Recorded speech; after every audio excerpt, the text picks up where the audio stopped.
wow, I'm kind of surprised to learn that someone would describe me as tell it like it is. I'm just kidding, that's spot on. This will come as no surprise to Jenny or Chris, but I'm going to go a little rogue tonight. I'm not exactly known for coloring inside the lines. So, as I was thinking about what I was going to say tonight and all this amazing wisdom that I was going to impart on my 20-year-old self, I realized, while the teenage Michelle was a total hot mess, the 20-year-old Michelle kind of knew a few things that 39-year-old Michelle could learn from. So tonight, actually, what I'm going to talk about is things that I have forgotten along the way that, when you're in your 20s, you have this boldness and this joy and this zealousness for life that sometimes you can forget when you're working and being a mom and that sort of thing. So when I was 20, I had no limitations that I placed on myself. I'd never even heard of a glass ceiling. What glass ceiling? I can do anything I set my mind to. If there's an obstacle, I can move it out of my way. I'm going to take the world by storm. I was blissfully naive. And I thought no one but God himself is going to define me. And I look back at that, and it actually kind of makes me laugh at the audacity I had at 20 years old, because I'm sure I was not that cool. But a funny story I want to share, it wasn't really funny at the time, but when I was in college, I actually started college as a music business major. And I realized pretty quickly that I just didn't love music that much, and I really started to love advertising. So all excited, I went in to talk to my advisor and tell him that I was going to change my major to advertising. And his response to me, I will never forget. He looked at me and said, "Michelle, you are too status quo for advertising." And I sat there and I looked at him, and first of all, shouldn't you be my cheerleader? But beside that, he had assessed what he thought I was going to become because I hated his public speaking class. Not a big fan today either. And I wasn't much on class participation. And I could have let him set a glass ceiling for me where I spent my entire college career trying to prove Dr. Waldo wrong. But instead I decided I'm not going to break the glass ceiling. I'm going to build a high-rise next door. I'm going to put this college on the map for advertising, and I'm going to do everything I can to be bigger and better than I ever thought I could be. So, you know what? Having that blissful, naive, bold audacity, I did.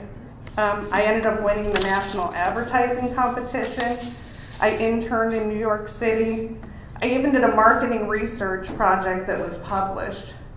And I gotta tell you, when he came up to me and apologized, although that's not what it was about, it was a sweet, sweet moment.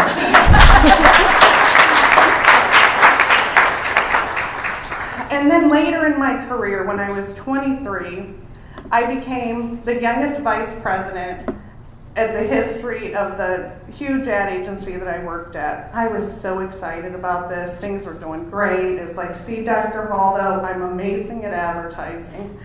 And all my peers at that point were like 50-year-old men mostly. So you can imagine not everyone was excited about my rise to the VP position as I was.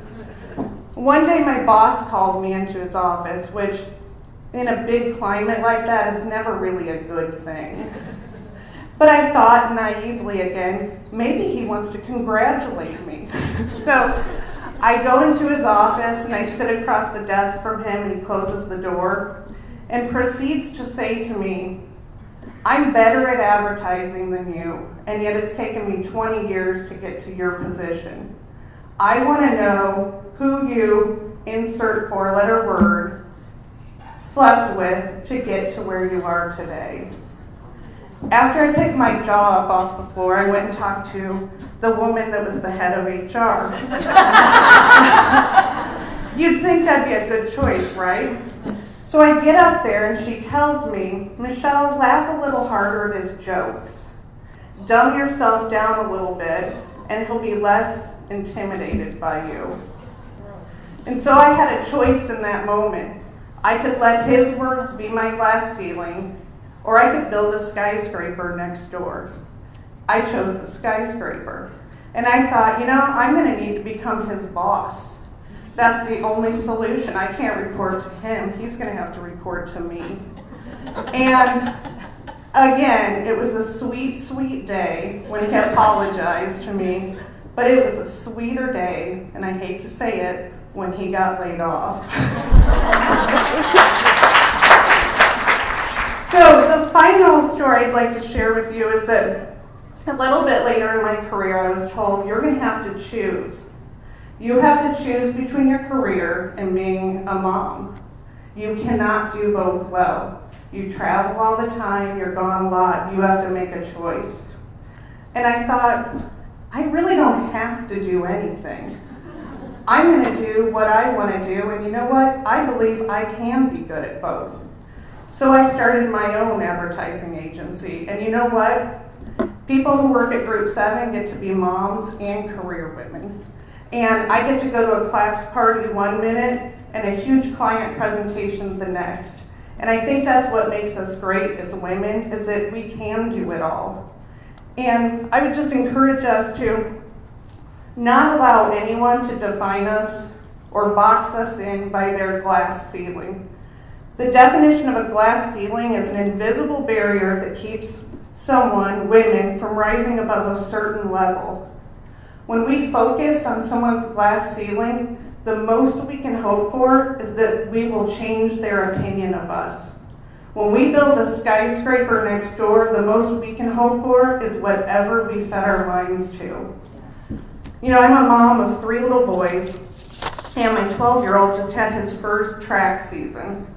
He came home a couple weeks in and complained and went on and on about how upset he was that the coach made them run farther than they would in a meet and harder than they would in a meet. And I explained to him, when you train harder and you look to a goal further than what you actually have to succeed, your actual goal becomes easier. And when we look to building a skyscraper next door, the sky's the limit. We can do anything we want to do.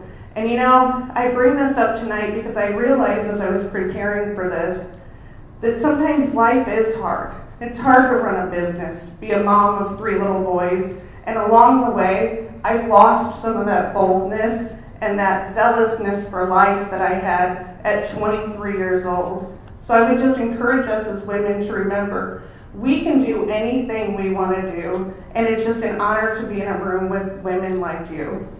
Thank you.